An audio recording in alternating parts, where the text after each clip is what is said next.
الحمد للہ وکفا والصلاة والسلام علی عباده الذین اصطفى خصوصا علی افضلهم وخاتم النبیین محمد الامین وعلی آلہ وصحبہ اجمعین اما بعد فاعوذ باللہ من الشیطان الرجیم بسم اللہ الرحمن الرحیم أرأيت الذي يكذب بالدين فذلك الذي يدع اليتيم ولا يحض على طعام المسكين فويل للمصلين الذين هم عن صلاتهم ساهون الذين هم يراءون ويمنعون الماعون بسم اللہ الرحمن الرحیم انا اعطیناک الکوثر فصل لربک وانحر ان شانئک هو الابتر صدق اللہ العظیم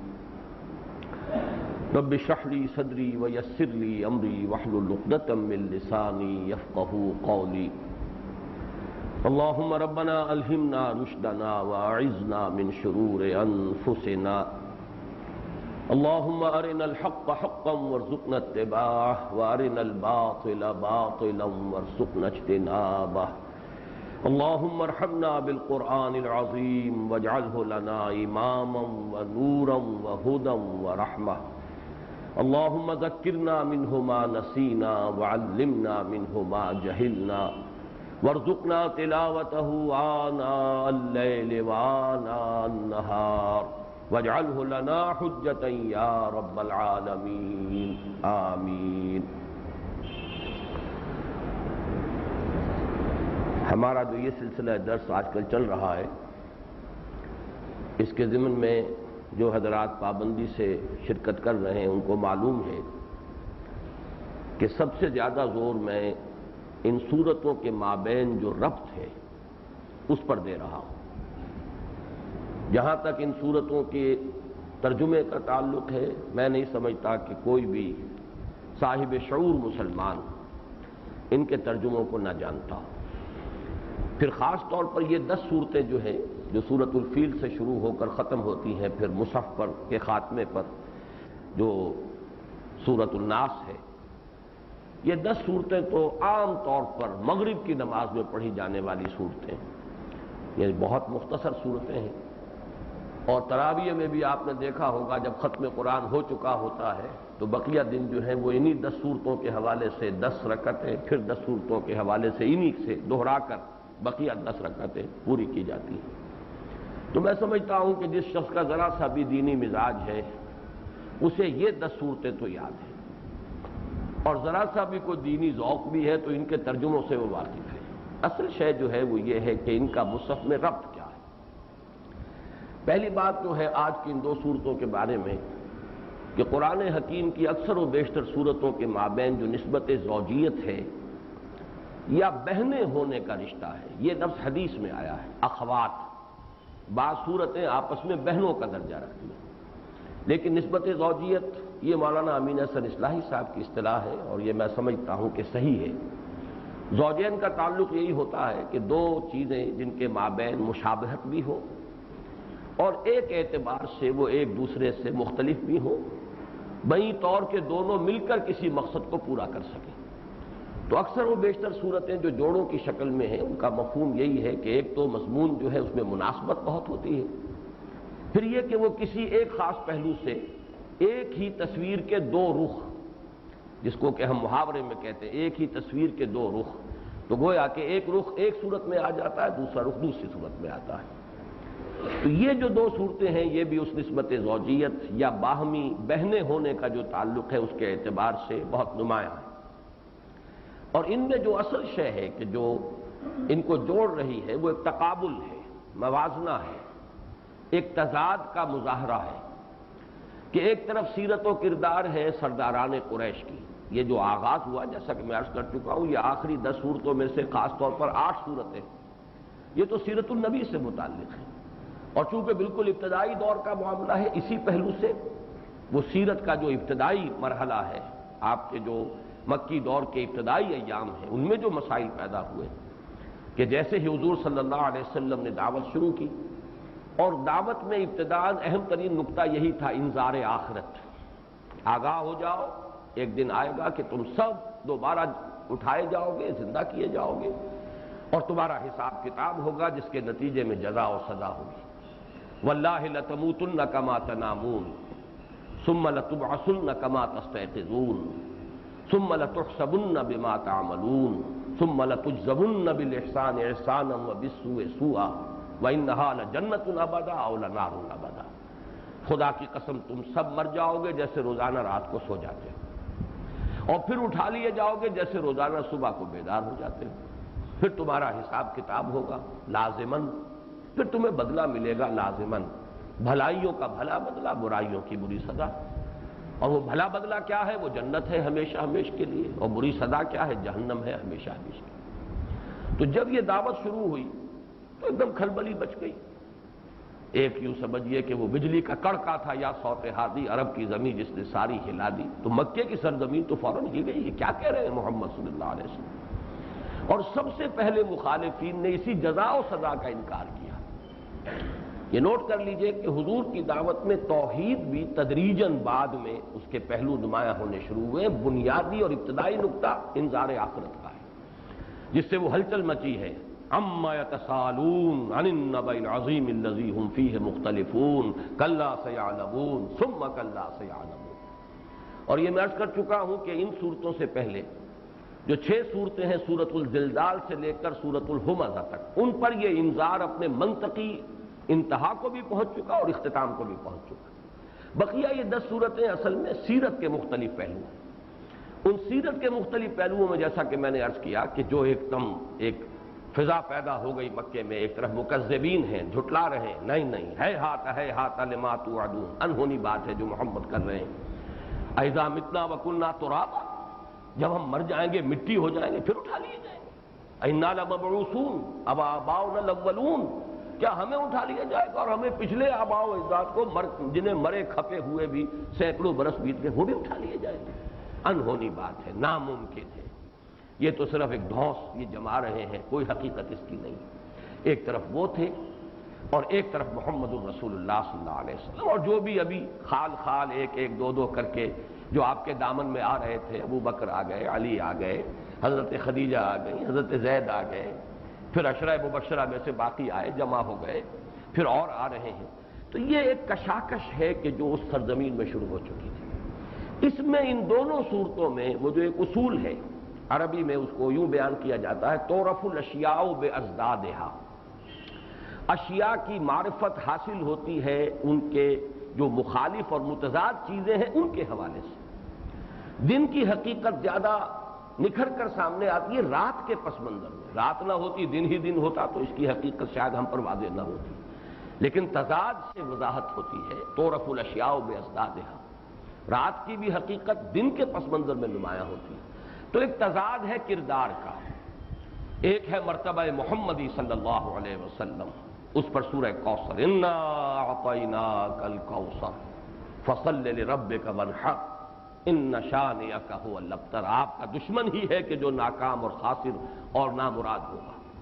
دوسری طرف پہلی سورت سورہ معون، اس میں کردار دکھا دیا کہ جو جھٹلا رہے ہیں جزا و سزا کو، کیا تم نے دیکھا نہیں جو جھٹلاتے ہیں جزا و سزا کو، کیا وہی نہیں ہے کہ جو دھکے دیتے ہیں یتیموں کو اور مساکین کو، محتاجوں کو کھانا خود تو کیا کھلائیں گے دوسروں کو بھی ترغیب دینے کو تیار نہیں، جن کا حال یہ ہے کہ وہ اپنی نمازوں سے غافل ہو چکے، نمازیں ضائع کر چکے، اور جو اگر کوئی نیکی کرتے بھی ہیں خواہ وہ نماز کی ہو خواہ غریبوں کو کھانا کھلانا ہو تو وہ ریاکاری کے لیے، الذین هم یراؤون ویمنعون الماعون، اور ان کی پستی اخلاق کا عالم یہ ہے کہ وہ عام استعمال کی چیزیں جو عام طور پر ایک دوسرے سے مانگ لی جاتی ہیں ان کے ضمن میں بھی بخیل واقع ہوئی۔ یہ 6 آیات جو ہیں ان میں در حقیقت ان کا کردار دیکھ لو، ابو جہل کو دیکھ لو، ولید بن مغیرہ کو، اتنا بڑا رئیس لیکن اس کے اندر یہ اوصاف موجود ہیں، دیکھ لو اخنس ابن شریح کو، دیکھ لو عقبہ ابن ابی معیط کو،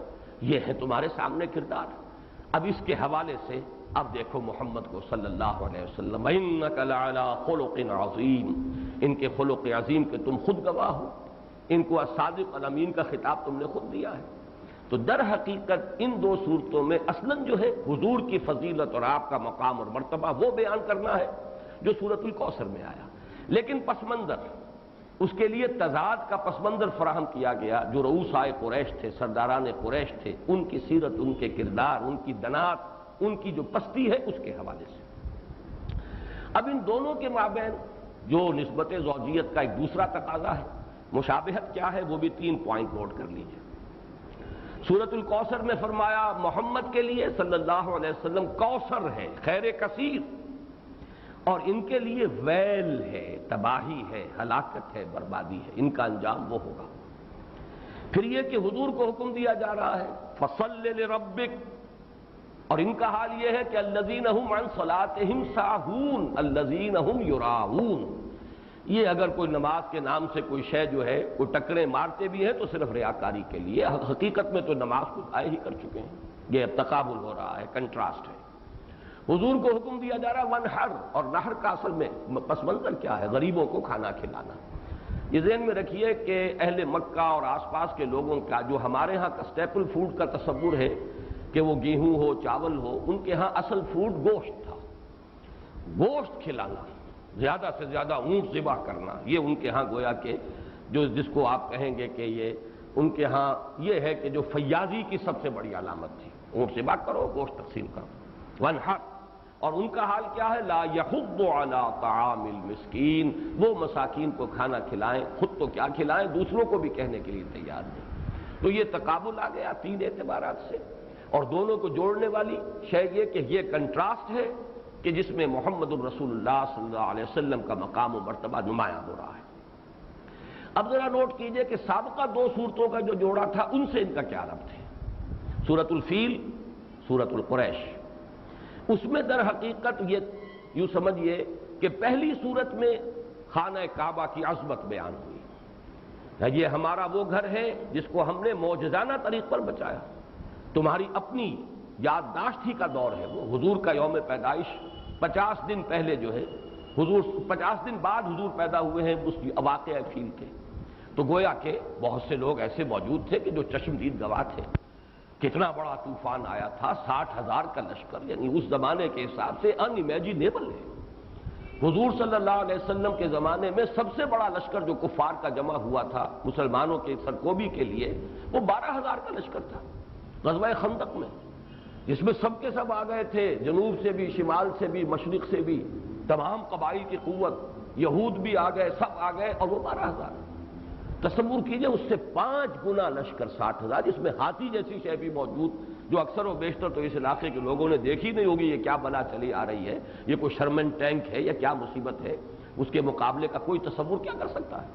لیکن یہ کہ ہم نے چڑیوں کے ذریعے سے، پرندوں کے ذریعے سے، اور ان کے چونچوں میں اور ان کے پنجوں میں کنکریاں دے کر ہم نے بھیجا ہے، جنہوں نے بلٹس کا کام کیا، اور بلٹس بھی وہ جو اسٹیرائل نہیں تھے بلکہ انفیکشن پیدا کرنے والے تھے، تعاون کا مرض اس کے ذریعے سے پیدا ہوا ہے، اور وہ بھس بن کر رہ گئے۔ جیسے کوئی جانور جو ہے کھانے کے بعد چارہ اور پھر جگالی کرے تو اس میں سے جو کچھ گر جاتا ہے ادھر ادھر، اس طرح کی حالت اس پورے لشکر کی ہو کر رہ گئی۔ اکثر و بیشتر وہیں کھیت رہے، اور جو بقیہ ہیں وہ جا کر اگر پہنچے بھی ہیں، خود ابرہہ جو ہے واپس پہنچ کر یمن میں، اور وہ پھر ہلاک ہوا ہے، جسم پھٹا ہوا، پھوڑے نکلے ہوئے سال میں پہنچا۔ تو سورۃ الفیل کا مضمون یہ تھا۔ سورۃ القریش کا کیا تھا؟ تمہیں چاہیے ہے قریش کہ تم اس گھر کے رب کی پرستش کرو، تم نے بٹا لگا دیا اس کی حرمت کو، تم نے یہاں بت خانہ بنا کر رکھ دیا ہے، 360 بت جمع کر دیے ہیں، تمہیں تو یہاں تمہارے جد امجد جو ہیں ابراہیم، انہوں نے یہاں آباد کیا تھا، کس لیے؟ ربنا انی اسکنت من ذریتی بواد غیر ذی زرع عند بیتک المحرم ربنا لیقیموا الصلاۃ، تمہیں اس لیے یہاں جمع کیا گیا، یہ توحید کا مرکز تھا، یہ اللہ کا گھر ہے، تم نے اس کی حرمت کو بٹا لگایا، اس کی عظمت کو جو ہے تم نے گدن پہنچایا، تمہیں چاہیے کہ اب بھی باز آ جائے۔ یہ پس منظر ہے عرب کا، اور اس میں اب یہ صورتیں جو ہیں ان کے حوالے سے کہ گویا کہ اعلان ہو رہا ہے کہ اب قریش کی، یہ کفار اور مشرکین قریش کی سیادت اور قیادت ختم ہو رہی ہے، اب جو حرمت کعبہ ہے اور عظمت کعبہ ہے اس کا احیاء، اس کی تجدید، ریسٹوریشن جسے آپ کہیں گے، کہ اسے ریسٹور کیا جائے اس کے اصل مقام پر، وہ مقام جس کو کہا گیا تھا ان طہر بیتی للطائفین والعاکفین والرکع السجود۔ اب محمد اور ان کے ساتھی صلی اللہ علیہ وسلم رضی اللہ تعالی عنہم اجمعین اب اس کعبے کی اصل حرمت کو ریسٹور کریں گے، اس کی اصل عظمت کو بحال کریں گے، اب پھر اسے صاف کر دیں گے تمام ظاہری اور معنوی نجاستوں سے۔ یہ تصویریں جو تم نے لا کے رکھ دی ہیں اور یہ مجسمے جو یہاں پر جمع کر دیے اور بت بنا دیے، ان سب سے پاک کر دیا جائے۔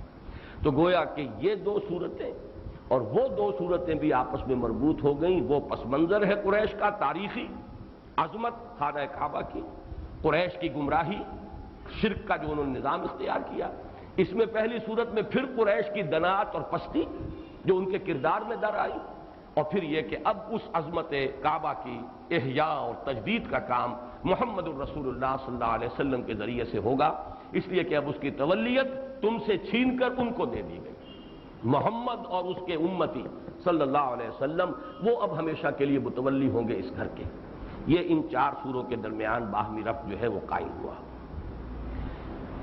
ان میں سے ان سورتوں کا جو مجموعی جو ہے سورہ معون اور سورہ کوثر کا جو مضمون ہے، اس کا ایک تقابل کیجئے، جیسا کہ میں پہلے بھی عرض کرتا رہا ہوں کہ یہ آخری پارے کی جو سورتیں یہ آپس میں بھی ان کا ایک بڑا رشتہ قائم ہوتا ہے مضمون کے اعتبار سے۔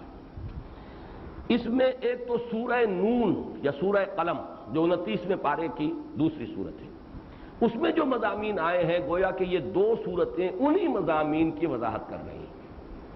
وہاں آپ کو یاد ہوگا کہ شروع میں سورہ نون میں نون والقلم وما یسطرون کے بعد 3 آیتوں میں حضور کی شان بیان ہوئی۔ وما انت بنعمت ربک بمجنون وان لک لاجرا غیر ممنون وانک لعلی خلق عظیم۔ اور اس کے مقابلے میں آگے چل کر آیا سرداران قریش، اور یہ میں بیان کر چکا ہوں اکثر کے نزدیک وہاں ولید بن مغیرہ کا کردار ہے، بعض کے نزدیک اخنس ابن شریح کا ہے۔ وَلَا تُطِعْ كُلَّ حَلَّافٍ مَّهِينٍ هَمَّازٍ مَّشَّاءٍ بِنَمِيمٍ مَّنَّاعٍ لِّلْخَيْرِ مُعْتَدٍ أَثِيمٍ عُتُلٍّ بَعْدَ ذَلِكَ زَنِيمٍ أَن كَانَ ذَا مَالٍ وَبَنِينَ إِذَا تُتْلَىٰ عَلَيْهِ آيَاتُنَا قَالَ أَسَاطِيرُ الْأَوَّلِينَ سَنَسِمُهُ عَلَى الْخُرْطُمِ۔ وہ کنٹراسٹ ایک ہی صورت میں ابتدائی 16 آیتوں میں سے پہلے 3 آیتوں میں حضور کا مقام اور اس کے بعد جو ہے مفصل جو ہے کنٹراسٹ بیان کیا گیا ہے جو حضور کے مخالفین تھے۔ تو بڑا گہرا ربط جو ہے ان دو صورتوں پر جو مشتمل جوڑا ہے اس کا قائم ہوا سورہ نون یا سورہ قلم کے ساتھ۔ اسی طریقے سے وہ جوڑا سورۃ الضحیٰ اور سورۃ الانشراح کا، ان دونوں کو جمع کیجئے، ان میں کیا مضامین آئے ہیں؟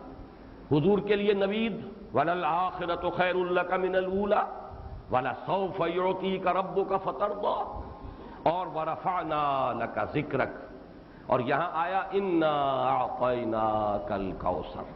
بات وہی ہے، وہی انداز ہے، اسی مضمون کی گویا کہ یہاں پر ایک ہی آیت کے اندر، اس لیے کہ جیسے کہ لفظ کوثر کی شرح میں ہم پڑھیں گے تمام خیرات و حسنات اور اس کی انتہائی بہتات و کثرت، یہ اس لفظ کے معنی ہے۔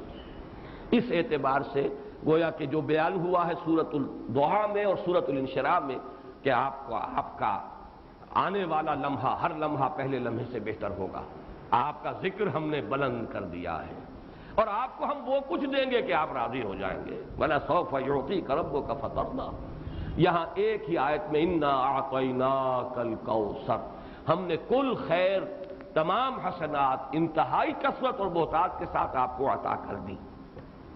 اسی طریقے سے نوٹ کیجئے سورۃ الانشراح ختم ہوئی تھی فَإِذَا فَرَغْتَ فَانصَبْ وَإِلَىٰ رَبِّكَ فَارْغَب، اور سورۃ الکوثر میں مضمون آیا فَصَلِّ لِرَبِّكَ وَانْحَرْ۔ اس طریقے سے ان 3 صورتوں کے ساتھ یہ ان 3 مقامات جو ہے اس آخری گروپ کے، ان سے یہ صورتوں کا جوڑا جو ہے یہ آپس میں مربوط ہے۔ اب اس کے بعد آئیے سورۃ الماعون۔ أَرَأَيْتَ الَّذِي يُكَذِّبُ بِالدِّينِ فَذَلِكَ الَّذِي يَدُعُّ الْيَتِيمَ۔ پہلے ترجمہ کر لیجئے، ارایتا، کیا تو نے دیکھا، اور مراد کیا ہے؟ رویت دونوں چیزوں کے لیے آتی ہے، رویت ظاہری، رویت معنوی۔ رویت معنوی ہی سے لفظ رائے بنا ہے، میری رائے یہ ہے، یہ بھی تو انسان دل کے اندر کوئی چیز دیکھتا ہے، وہ رویت باطنی ہے، رویت قلبی ہے۔ گویا کہ دونوں میں یہاں معنی جو ہے مراد ہے، تم نے دیکھا اور تم نے غور کیا، ان کی سیرت و کردار کا تجزیہ کیا۔ ارایت الذی یکذب بالدین، جو جھٹلا رہا ہے دین کو، جزا و سزا کا منکر ہے. وضاحت میں بعد میں کروں گا، اب اس ترجمہ کر لیجیے. فَذَلِكَ الَّذِي يَدْعُو الْيَتِيمَ. اب ذرا غور کرو، وہی تو ہے جو یتیموں کو دھتکارتا ہے. وَلَا يَحُضُّ عَلَىٰ طَعَامِ الْمِسْكِينِ، اور محتاجوں مسکینوں بھوکوں کو کھانا کھلانے پر کسی دوسرے کو بھی ترغیب دینے کے لیے آمادہ نہیں. فَوَيْلٌ لِّلْمُصَلِّينَ، تو ہلاکت اور بربادی اور تباہی ہے ان نمازیوں کے لیے. المصلین یا تو یہ کہ الذین هم یراؤون کے ساتھ جوڑا جائے گا، یا یہ کہ خاص طور پر معہود ذہنی کے اعتبار سے وہ جو اس وقت قریش نے نماز قائم کیا ہوا تھا، نظام قائم کیا ہوا تھا نماز کا. الذین هم عن صلاتهم ساہون، جو اپنی نمازوں سے بالکل غافل، اس کی حقیقت سے غافل، اس کے مقصد سے غافل، پھر نمازوں کے تارک جو چھوڑ چکے ہیں اس کو. الذین هم یراؤون، کوئی خیر کوئی نیکی اگر ہے بھی تو ریاکاری، ریا اور سمعہ، دکھاوے کے لیے، بڑائی کے لیے. سخاوت کے اگر کوئی دریا بہاتے ہیں کبھی تو اس میں بھی سوائے اس کے کہ اپنی اظہار ہے اور اپنی شخصیت کا جو ترفع ہے کرنا چاہتے ہیں لوگوں کی نگاہوں میں کہ ڈنکے بج جائیں ان کی سخاوت کے. وَيَمْنَعُونَ الْمَاعُونَ، اور حقیقت یہ ہے کہ ان کا کردار اتنا پست ہے. معون حقیر سی چیز جو عام طور پر بھی گھروں میں ایک دوسرے سے لے کر استعمال کر لی جاتی ہے، اس کو بھی وہ دینے پر آمادہ نہیں، روک کر رکھتے ہیں. اس سورہ مبارکہ کا خاص طور پر تعلق مضمون کے اعتبار سے بحیثیت مجموعی جڑتا ہے 3 صورتوں سے.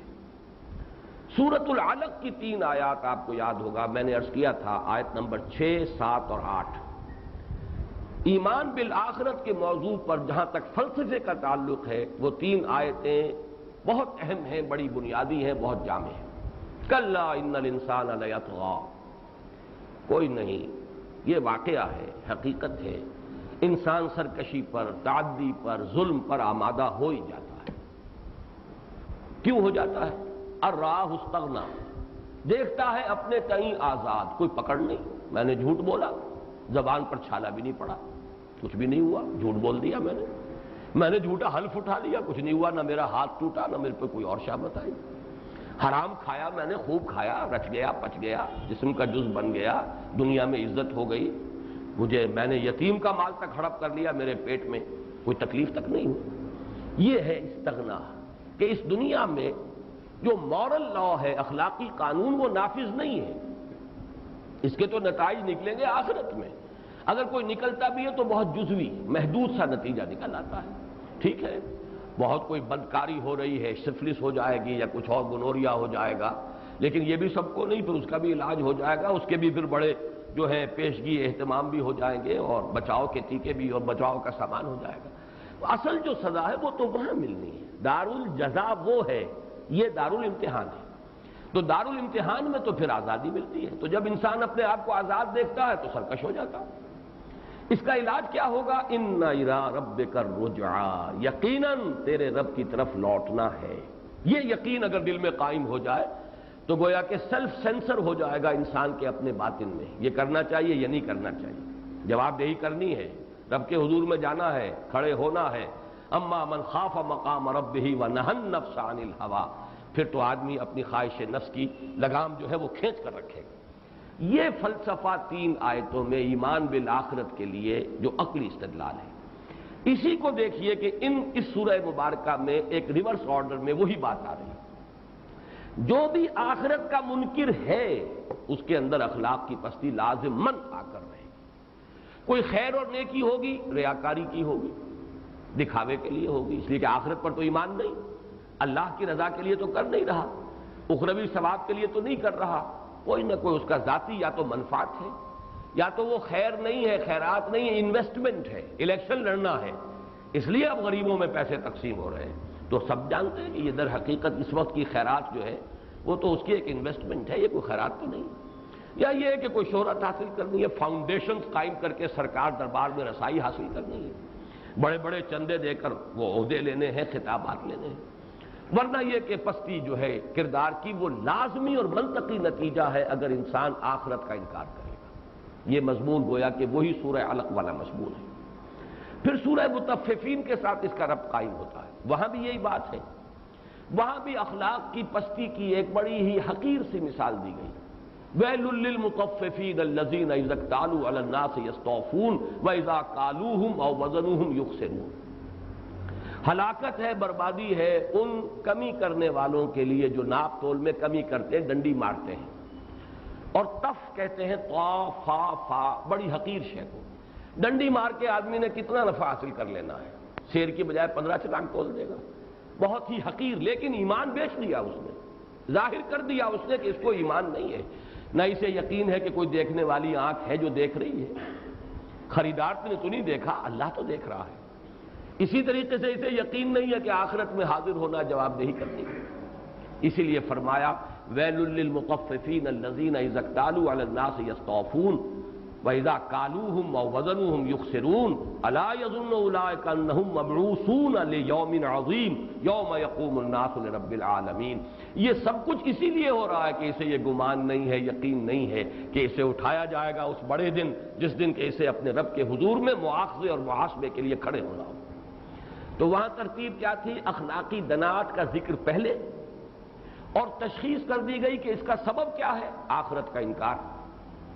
یہاں آخرت کے انکار سے بات شروع ہوئی، ارایت الذی یکذب بالدین، اور اس کا نتیجہ ظاہر کر دیا۔ اس کا نتیجہ ہے اخلاق کی پستی اور دناعت۔ فذلک الذی یدعو الیتیم ولا یحض علی طعام المسکین فویل للمصلین الذین هم عن صلاتهم ساہون الذین هم یراؤون ویمنعون الماعون۔ اور تیسری صورت جس سے تو ایسا محسوس ہوتا ہے کہ جیسے ایک سوال جو اختتام پر آیا ہے سورۃ التین کے، سورۃ التین کے آخر میں فما یکذبک بعد بالدین الیس اللہ باحکم الحاکمین، پھر کون ہے یا کیا ہے جو تمہیں جزا و سزا کے انکار پر آمادہ کرتا ہے؟ کیا اللہ تمام حاکموں سے بڑا حاکم نہیں ہے؟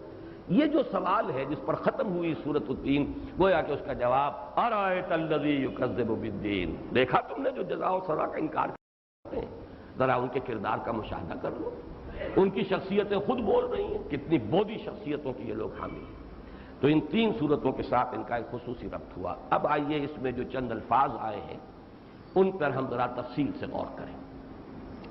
ارایت الذی یکذب بالدین، رویت میں دو بیان کر چکا، رویت بصری آنکھ سے دیکھنا، رویت قلبی دل سے دیکھنا کسی چیز کی حقیقت کو۔ اہل نظر ذوق نظر خوب ہے، لیکن جو شے کی حقیقت کو نہ دیکھے وہ نظر کیا؟ تو شے کی حقیقت کو تو یہ آنکھ نہیں دیکھتی، تو وہ تو دل کی آنکھ دیکھتی ہے۔ جیسے کہ حضور کی دعا ہے رب ارنی حقیقت الاشیاء کما ہی، اے اللہ مجھے تو اشیاء کی حقیقت دکھا۔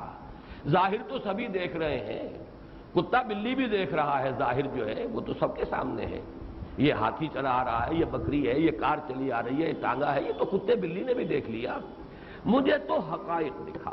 حقیقت الاشیاء کما ہی، اشیاء کی اصل حقیقت۔ تو رویت ارایت الذی یکذب بالدین، اس میں تعجب کا انداز بھی ہے، اور اس میں گویا کہ توجہ دلائی جا رہی ہے، دیکھو ان کو جو جزا و سزا کے منکر ہیں، ان کے کردار پر غور کرو، ان کے ظاہری ٹھاٹ باٹ سے دھوکہ نہ کھاؤ۔ ابھی انہیں سرداری حاصل ہے، سیادت حاصل ہے، قیادت حاصل ہے، یہ چودھری ہیں، ان کے ہاتھ میں طاقت ہے، مکے کی حکومت ہے، محمد یوں سمجھیے کہ ابھی ان کے کوئی ساتھی نہیں، بدا الاسلام غریبا وسیعود بدا کما فطوبى للغرباء، ابھی کوئی جمعیت نہیں، کوئی طاقت نہیں، لیکن یہ ہے کہ حقیقت کو دیکھو گے تو اصل عظمت اور اصل عزت اللہ کے لیے ہے، اس کے رسول کے لیے اور اہل ایمان کے لیے۔ ولکن المنافقین لا یعلمون، اگرچہ کہ منافقین کو اس کا علم حاصل نہ ہو، کافروں کو اس کی حقیقت جو ہے وہ معلوم نہ ہو۔ تو یہ گویا کہ دونوں رویتیں یہاں پر مراد ہیں، رویت ظاہری دیکھ لو یہ جھٹلانے والے، اور ان کی حقیقت دیکھ لو کہ ان کا کردار کیا ہے، ان کی سیرت کیا ہے۔ الذی، اس سے دونوں چیزیں مراد ہو سکتی ہیں، یا تو کوئی معین شخص، چنانچہ رائے ہے اس میں کچھ حضرات کے نزدیک اس میں اخنس ابن شریق ہے، ولید ابن مغیرہ ہے، بعض نے ابو جہل کا نام لیا ہے، تو الذی سے معین شخص بھی مراد ہو سکتا ہے۔ اور خاص طور پر ایک واقعہ بھی نقل کیا گیا ہے کہ ایک یتیم تھا جس کا ولی تھا ابو جہل، لیکن یہ کہ اس کا مال سارا ہڑپ کر گیا تھا، وہ یتیم بہت ہی برے حال میں، بالکل عریاں، لباس بھی اس کے پاس نہیں تھا۔ وہ قریش کے سرداروں کے پاس فریادی بن کر آیا کہ یہ میرے ولی نے، ابو جہل نے میرا یہ حشر کیا ہے، کوئی میرا مال اس سے کوئی لے کر دے۔ تو سب نے استہزاءً حضور کی طرف اشارہ کر دیا، تماشا دیکھنا چاہتے تھے ذرا کہ یہ کیا ہو، کہ وہ ہے، وہ دلا سکتے ہیں تمہارا حق ابو جہل سے، ہم تو نہیں دلا سکتے، ہماری تو اس کے سامنے پیش نہیں جاتی، ہاں وہ ہے۔ اب وہ یتیم بیچارہ اسے کیا پتا یہ استہزاء کر رہے ہیں، مذاق کر رہے ہیں، وہ چلا گیا حضور کے پاس جا کر اس نے وہی فریاد کی، آپ فوراً اٹھ کھڑے ہوئے، ساتھ گئے، ابو جہل سے کہا کہ اس کا مال اس کے حوالے کرو، اور بے چونو چرا ابو جہل نے حضور کے حکم پر عمل کیا۔ پھر لوگوں نے کہا لو یہ تو صحابی ہو گیا، یہ بھی گیا، محمد کا حکم اس نے مانا صلی اللہ علیہ وسلم۔ اس نے آ کر کہا کہ مجھے تو ایسا محسوس ہوتا تھا کہ میرے ٹکے بوٹی ہو جائیں گے اگر میں نے یہ کام نہ کیا، ایسی دہشت مجھ پر طاری ہوئی ہے، میں اس کے سوا کوئی چارہ کار نہیں تھا میرے لیے کہ میں ان کے حکم کی تعمیل کروں۔ بہرحال یہ معین اشخاص بھی ہو سکتے ہیں مراد، لیکن وہی جو اصول ہے تفسیر کا کہ الاعتبار لعموم اللفظ لا لخصوص السبب، اگر کسی شخص معین کے بارے میں یہ آیات نازل ہوئی بھی ہو تب بھی جو اس کے الفاظ کے اندر مضمون کا عموم ہے اس کو پیش نظر رکھنا چاہیے۔ تمام منکر جو ہیں آخرت کے، اگر ان کے کردار کا جائزہ لوگے تو وہ یہی ہوگا، یکذب بالدین، جو جھٹلاتے ہیں دین کو۔ یہ دین کیا ہے؟ اس کی لغوی اصل کچھ اور ہے، اصطلاحی مفہوم کچھ اور ہے۔ یہ بات آپ کے علم میں ہے کہ لغوی اور اصطلاحی مفاہیم میں بہت کافی فرق ہوتا ہے، اگرچہ کوئی نہ کوئی ربط و تعلق تو ہوگا۔ ایک زبان کا ایک لفظ ہے، اس زبان کے اندر اس لفظ کا اصل لغوی مفہوم کیا ہے، اس کی اصل کیا ہے، پھر یہ اس سے پک اپ کیا گیا، اس کو چوز کیا گیا اور کسی خاص سائنس کے لیے اس کو اصطلاح بنا دیا گیا، تب اس کی ڈیفینیشن ہوگی کہ اس لفظ سے مراد اس سائنس میں یہ ہے۔ اس اعتبار سے دین کا لفظ بھی ہے، اور دین ایک ہے اس کا تکمیلی مفہوم، اصطلاحی مفہوم۔ اگلی جو صورت آئے گی جو انشاءاللہ اب ہم جو غالباً 8 تاریخ کو ہم پڑھ سکیں گے، اس لیے کہ اگلے جمعے میں بھی میں یہاں نہیں ہوں، اگلا ہفتہ بھی نکل جائے گا، درس نہیں ہوگا۔ اب تو ستمبر کا جو پہلا جمعہ آئے گا وہ غالباً 6 کو ہے، تو 7 تاریخ کو انشاءاللہ 7 ستمبر کو ہم وہ صورت پڑھیں گے، سورۃ الکافرون۔ کافرون میں جو یہ لفظ آیا ہے دین، قل یا ایھا الکافرون لا اعبد ما تعبدون ولا انتم عابدون ما اعبد، اور ختم ہوئی لکم دینکم ولی دین، میرے لیے میرا دین ہے، تمہارے لیے تمہارا دین۔ وہ اصطلاحی معنی میں آیا ہے، یہاں یہ اصل لغوی مفہوم میں آیا ہے۔ اس کی لغوی مفہوم اور اصطلاحی مفہوم کے درمیان جو فاصلہ ہے میں نے اس پر تفصیل سے لکھا ہے اپنی ایک کتاب میں، نبی اکرم صلی اللہ علیہ وسلم کا مقصد بعثت، دین حق سے مراد کیا ہے، لیظہرہ علی الدین کلہ سے مراد کیا ہے۔ تو جو لوگ تفاصیل جاننا چاہیں، اور وہ بہت اہم موضوع ہے، اس لیے کہ شاہ ولی اللہ کے نزدیک یہ آیت پورے قرآن مجید کا عمود ہے، ایکسس ہے، اسے سمجھیں گے تو قرآن سمجھ میں آئے گا۔ سیرت النبی تو سمجھ میں آ ہی نہیں سکتی اگر یہ آیت نہ سمجھے کہ مقصد بعثت نبوی کیا ہے، هو الذی ارسل رسولہ بالہدی ودین الحق لیظہرہ علی الدین کلہ۔ تو وہاں دین کس معنی میں آیا؟ تو میں اجمالاً، اس لیے میں نے یہ بات بیان کر دی کہ جنہیں تفصیل کی دل سے دلچسپی ہو وہ اس کتاب کو پڑھیں، لیکن یہ کہ اجمالاً عرض کر دیتا ہوں کہ بنیادی طور پر عربی زبان میں لفظ دین کے معنی ہے بدلہ، جزا و سزا۔ اسی لیے کما تدین و تدان، جیسے ہم اپنی زبان میں کہتے ہیں جیسا کرو گے ویسا بھرو گے، کما تدین و تدان، بدلہ ملتا ہے یہاں پر۔ دناہم کما دانو، امرؤ القریش کا یہ مشرا ہے، ہم نے ان کے ساتھ وہی کیا جو انہوں نے ہمارے ساتھ کیا تھا، بدلہ ہم نے چکا لیا ہے۔ جیسے اندرا گاندھی نے کیا تھا، کہا تھا کہ we have avenged our 1000 years defeat، ہم نے یہ پاکستان کو 2 لخت کر کے اور 1 لاکھ کے قریب ان کے فوجی قیدی بنا کر ہم نے اپنی 1000 سالہ شکست کا بدلہ چکا لیا ہے۔ گویا کہ امرؤ القیس کی زبان میں گویا کہ اس نے وہی بات کہی تھی کہ دناہم کما دانو، ان مسلمانوں کے ساتھ آج ہم نے وہ سلوک کر لیا جو انہوں نے ہمارے ساتھ کیا، اور 800 برس تک یا 1000 برس تک کیا۔ تو اصل مفہوم اسی لیے دین کہتے ہیں قرض کو، دین، یہ الفاظ تو وہی ہے، صرف دین میں زیر ہے، اس پر زبر ہے، باقی تو حروف اصلی تو وہی ہے۔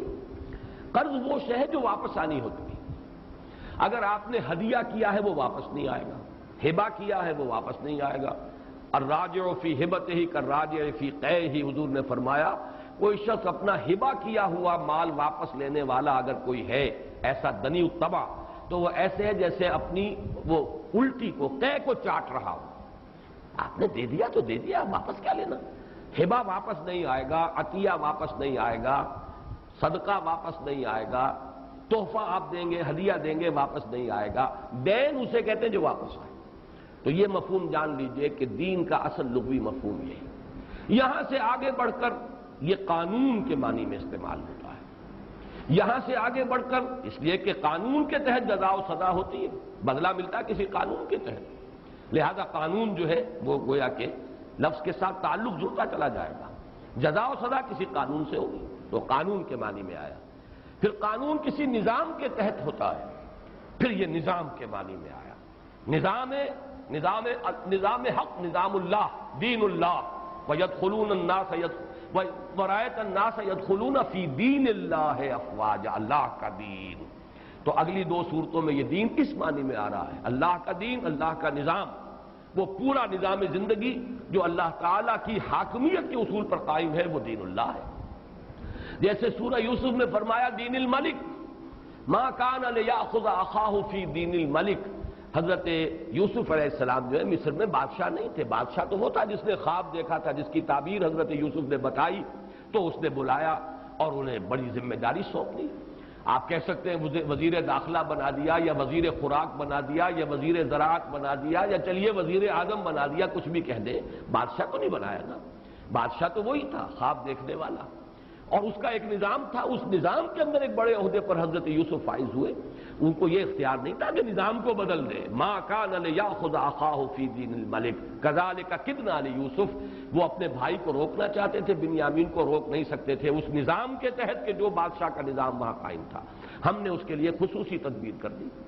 تو اب یہ میں نے 4 درجوں میں بات بیان کر دی۔ اصل مفہوم بدلہ، اور بدلہ جزا یا سزا کی شکل میں ہوگا۔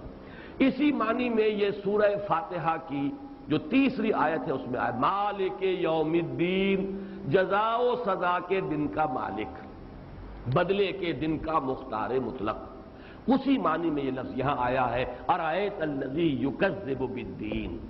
یہاں سے اوپر چلے گا تو قانون، اس سے اوپر بلند ترین شکل نظام، نظام اللہ کا دین اللہ ہے، نظام بادشاہت کا دین الملک ہے، نظام جمہوریت کا دین الجمہور ہے، اس لیے کہ اس میں آخری اتھارٹی جمہور کے ہاتھ میں ہے، وہ جو اپنے نمائندے منتخب کریں گے، وہ جو قانون چاہیں بنا دیں، وہ دین الجمہور ہے۔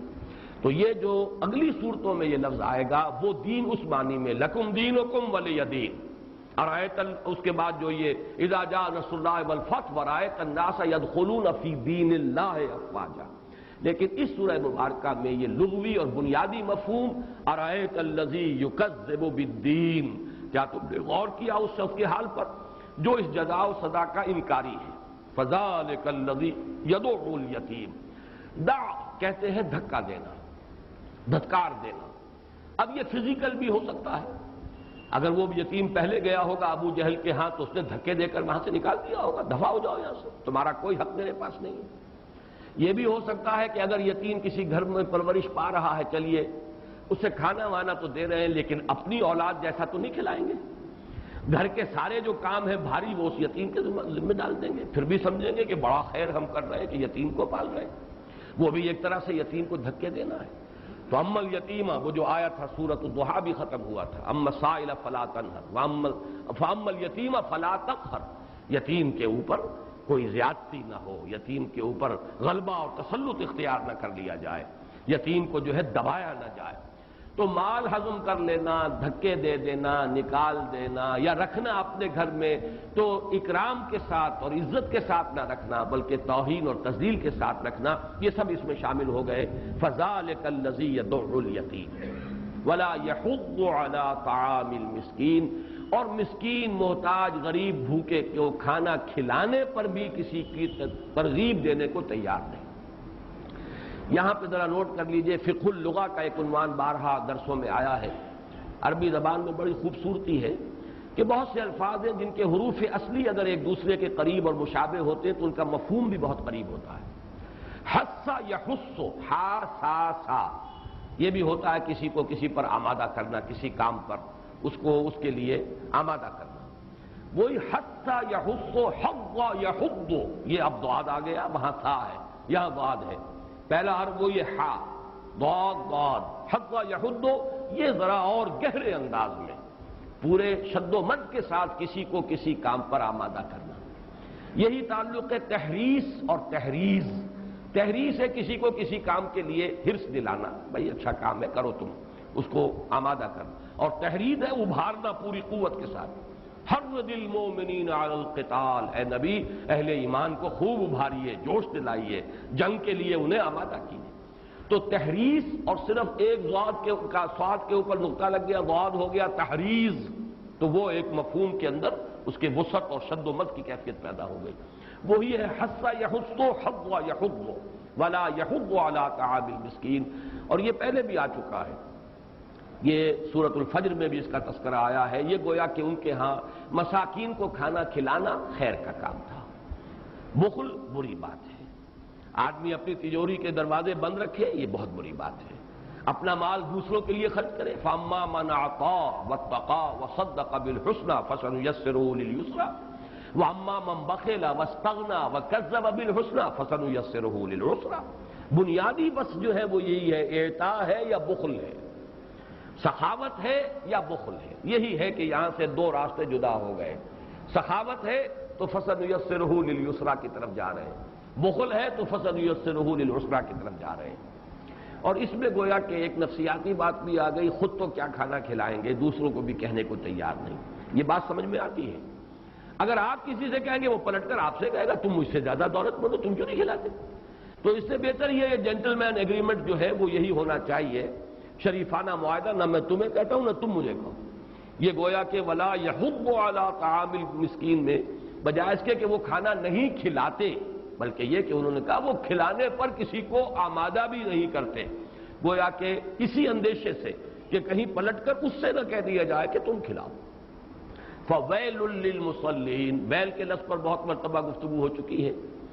تو ویل کا معنی ویل لکل ہمزۃ لمزہ، ابھی دو صورتیں پہلے وہ صورت آئی تھی، اس کے معنی بھی ہلاکت، بربادی، تباہی۔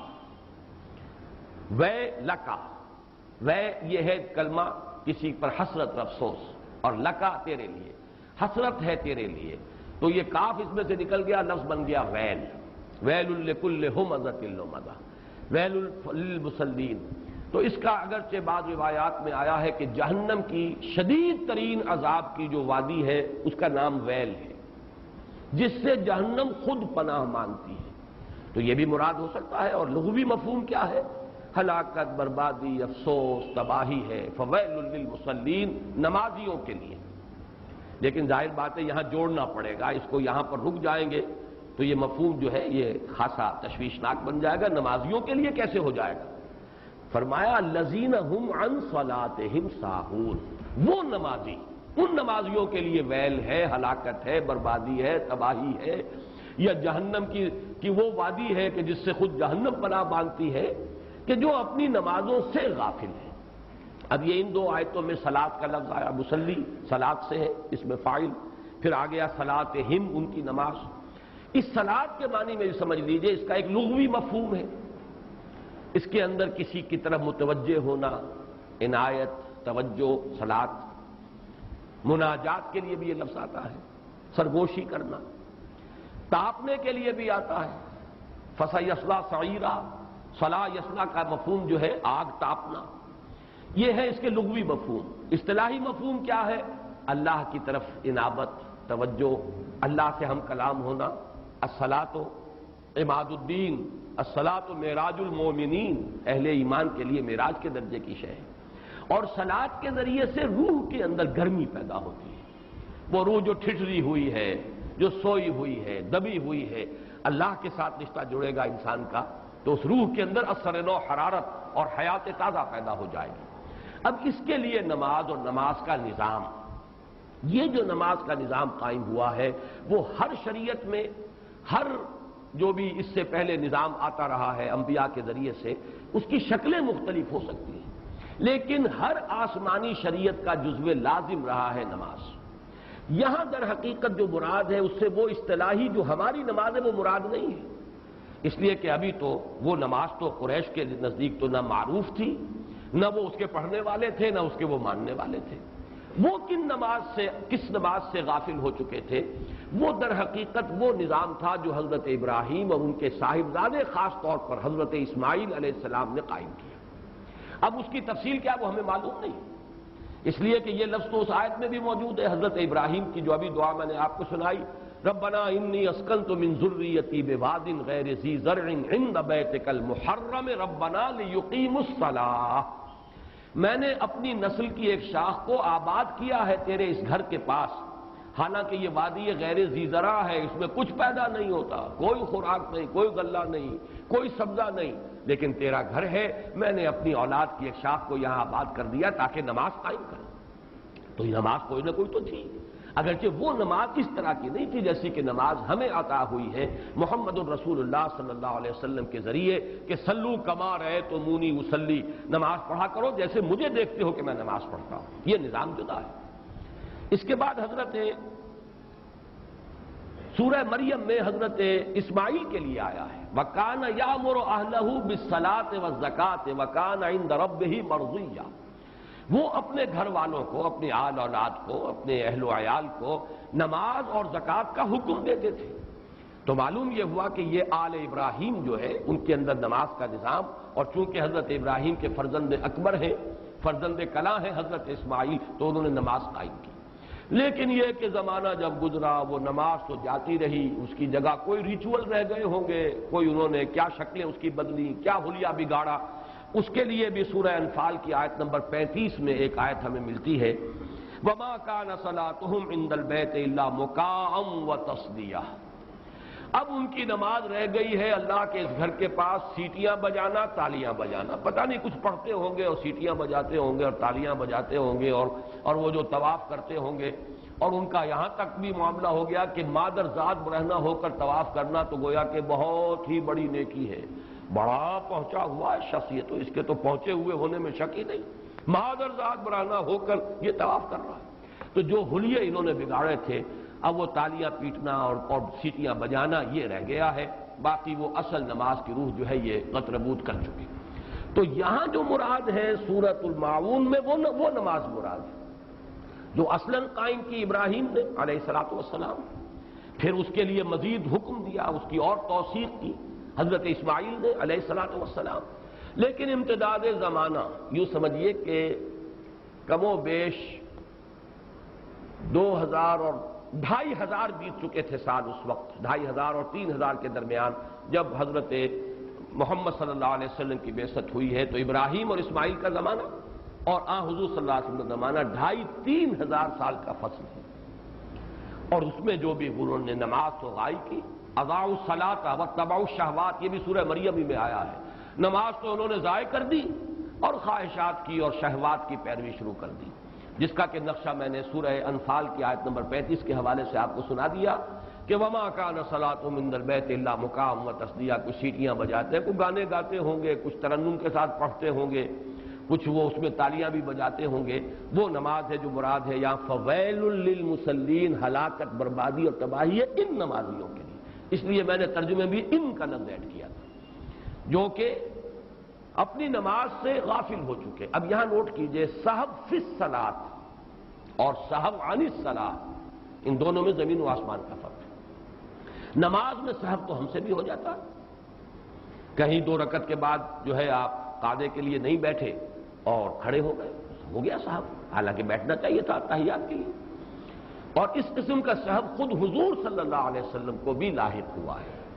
اگرچہ امام راضی نے ایک بات لکھی ہے کہ حضور صلی اللہ علیہ وسلم کے بارے میں ہماری رائے یہ ہے کہ آپ کو وہ سہو حقیقی نہیں تھا، بلکہ یہ بھی اللہ تعالیٰ نے خاص طور پر کروایا تاکہ امت کو معلوم ہو سکے کہ سہو ہو تو اس کا پھر اس کا ازالہ کیسے ہو سکتا ہے، اس کی کیونکہ تشریعی حیثیت ہے محمد الرسول اللہ صلی اللہ علیہ وسلم کی، تو اگر آپ کو سہو کبھی ہوتا ہی نہ تو امت کو کیسے معلوم ہوتا کہ اگر نماز میں سہو ہو گیا تو کیا کروں، آیا نماز توڑ دوں پھر اثر نو شروع کروں، یا اس میں کوئی ہمارے لیے کوئی ازالہ ہے، کوئی صورت ہے کہ جس سے کہ اس کی جو ہے وہ کمی اور تلافی کی جا سکے۔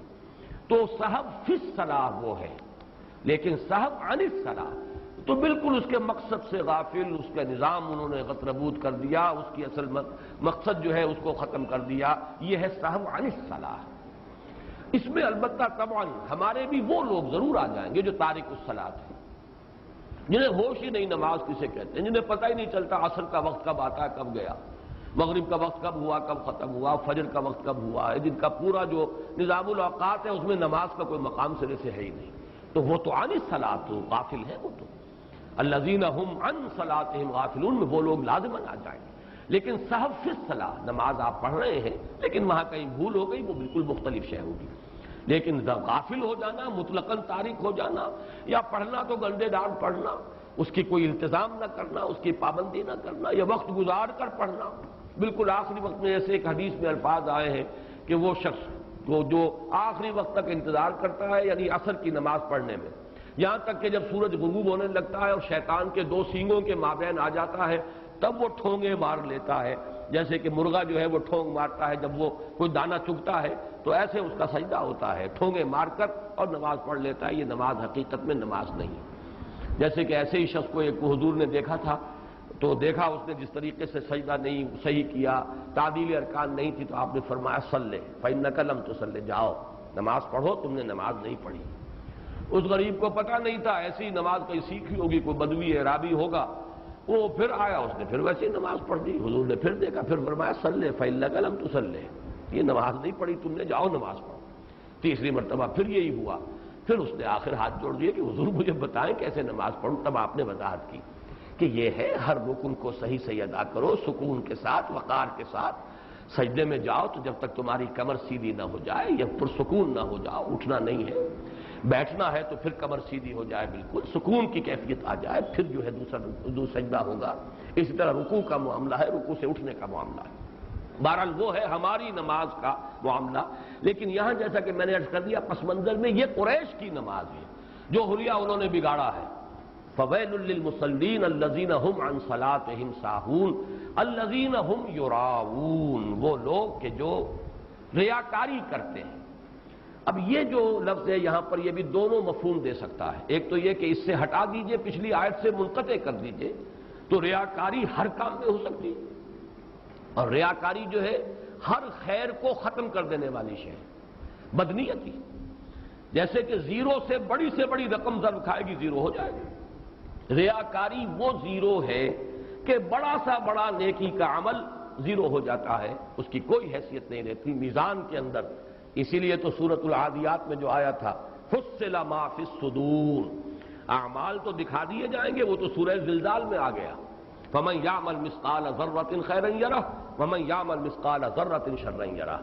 اگلی بات جو ہے وہ کیا ہے؟ فصل ما فی الصدور، سینوں میں سے اب نکالا جائے گا نیتیں کیا تھی، ارادے کیا تھے. اللہ کے لیے نماز پڑھی تھی، جیسے کہ اگلی صورت میں آ رہا ہے فصل لربک، اپنے رب کے لیے، صرف اسی کی خوشنودی کے لیے نماز پڑھیں.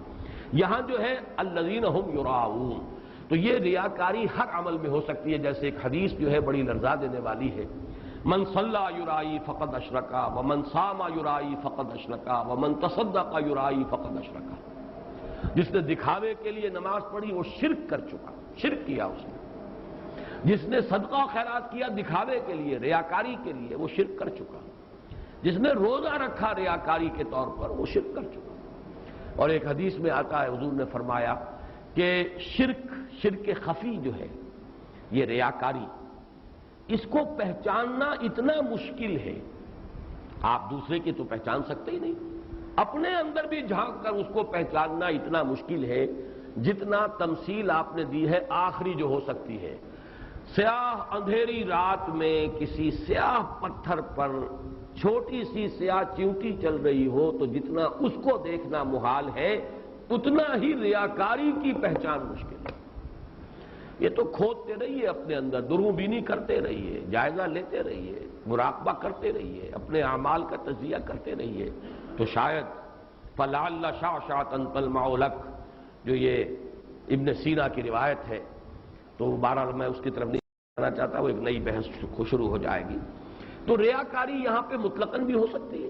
اور ایک یہ ہے کہ اگر الذین هم عن صلاتهم ساہون الذین هم یراؤون، تو گویا کہ خاص طور پر نماز کی ریاکاری، کہ یہ جو بھی کچھ بچا کچا نظام ان کے ہاں نماز کا رہ بھی گیا ہے، جو بھی ابراہیم اور اسماعیل نے قائم کیا تھا، اس کی جو بھی بگڑی ہوئی شکل انہوں نے رکھی ہوئی ہے، یہ بھی ریاکاری کے تحت، یہ بھی اپنے خلوص کے ساتھ نہیں، اپنے دل کے ساتھ نہیں، اپنے حسن نیت کے ساتھ نہیں.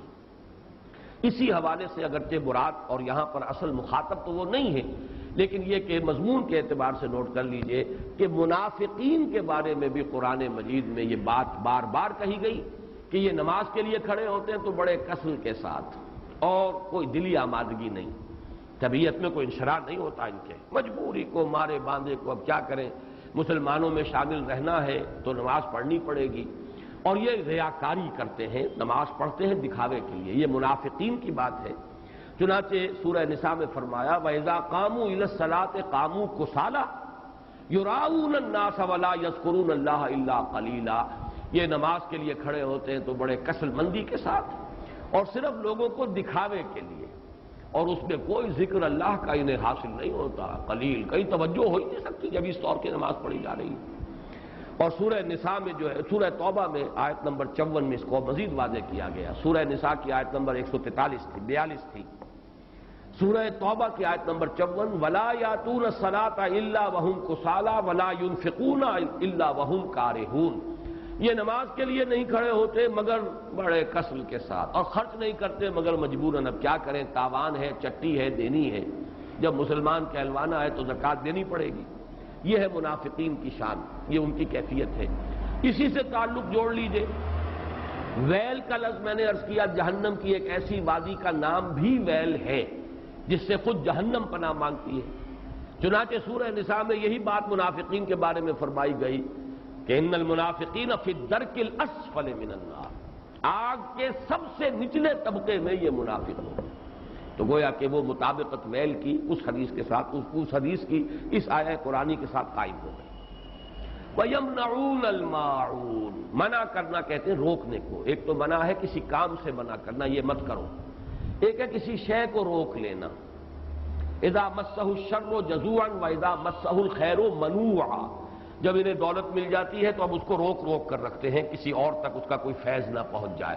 یہ جس کو کہا ہے کہ من اعطى للہ ومنع للہ واحب للہ وابغض للہ فقد استقبل الایمان، جس نے محبت کسی سے کی تو اللہ کے لیے کی، بغض اور عداوت رکھی تو اللہ کے لیے رکھی، کسی کو کچھ دیا تو اللہ کے لیے دیا، کسی سے کچھ روکا یعنی نہیں دیا تو وہ بھی اللہ کے لیے نہیں دیا کہ اللہ کو اس کا دینا پسند نہیں ہے، تو اس شخص نے اپنے ایمان کی تکمیل کر لی۔ اللہم ربنا اجعلنا منہم، اللہم ربنا اجعلنا منہم، تو منع کے معنی روکنا کسی کو کسی کام سے بھی، اور اصلاً کسی شے کو روک لینا اور دوسروں کو نہ دینا۔ یمنعون الماعون، اور معون کا اصل لفظی مفہوم ہے حقیر سی شے، جیسے ویل للمطففین، طف بھی کہتے ہیں حقیر سی شے کو، اسی طریقے سے معون۔ اور اس کا ایک تو مفہوم یہ لیا گیا ہے کہ اس سے مراد زکوٰۃ ہے۔ آپ کہیں گے زکوٰۃ حقیر کیسے ہوئی؟ زکوٰۃ چونکہ 1/40 ہے تو حقیر ہے، تھوڑا سا ہی دیا جا رہا ہے، آپ سے یہ تو نہیں کہا گیا کہ آپ اکثر و بیشتر دے دیجئے، بلکہ 40واں حصہ 100 روپے میں سے 2.5 روپے تو دے دو، بہت ہی حقیر ہے اس کی یہ جو اس کی نسبت ہے اس کے ساتھ۔ اس اعتبار سے بعض حضرات نے اس سے مراد، چونکہ نماز کا ذکر آ گیا فویل للمصلین الذین هم عن صلاتهم ساہون الذین هم یراؤون، اور نماز کے ساتھ ہمیشہ قرآن میں زکوٰۃ کا ذکر آتا ہے، تو گویا کہ انہوں نے یہاں پر معاون سے مراد زکوٰۃ لی کہ وہ زکوٰۃ نہیں دیتے، لیکن میں سمجھتا ہوں کہ اس کو اصل کے اوپر جو ہے زیادہ اجماع جو ہے مفسرین کا، یعنی ان کی دنات، ان کی شخصیت کی اور کردار کی پستی کا یہ عالم ہے کہ جیسے مختلف تفاسیر میں کوئی کلہاڑی ہے، اب ظاہر بات ہے ایک گھر میں ہے دوسری جگہ نہیں ہے، لکڑیاں پھاڑنی ہے، مانگ لیتے ہیں، کیا اس کا گھس جاتا ہے، کوئی اور ایسی استعمال کی چیزیں، نمک ہے، کہیں سے پانی مانگ لینا ہے، آگ کسی سے لے لینی ہے، اس کے چولہے سے کوئی 2 چنگاریاں لے آئے، کوئی 2 انگارے لے آئے اپنے چولہے میں آگ جلانے کے لیے، تو ایسی چیزیں کہ جن کا لینا دینا آپس میں عام طور پر یہ کوئی ہلکی بات نہیں سمجھی جاتی کہ یہ کوئی مانگنا ہے، کوئی دستے سوال دراز کرنا ہے، تو اس کو کہتے ہیں معاون۔ تو وہ ان معاون کے اعتبار سے بھی ان کے بخل کی انتہا یہ ہے کہ اس میں بھی وہ ان کا دل جو ہے اتنا تنگ ہو چکا ہے، اس کو بھی وہ دوسروں کو عاریتاً دینے کے لیے تیار نہیں۔ یہ تو گویا کہ قریش مکہ کا، ان کے سرداروں کا اور چودھریوں کا، ان کے قائدین کا کردار ہے جو اس سورہ مبارکہ میں آ گیا۔ باقی عموم کے اعتبار سے ہمارے لیے بڑی رہنمائی ہے، فلسفہ آخرت سامنے آ گیا، آخرت کا انکار کرو گے تو یہ دنات اور پستی آ کر رہے گی، کوئی خیر اور نیکی اگر ہوگی بھی تو وہ ریاکاری کی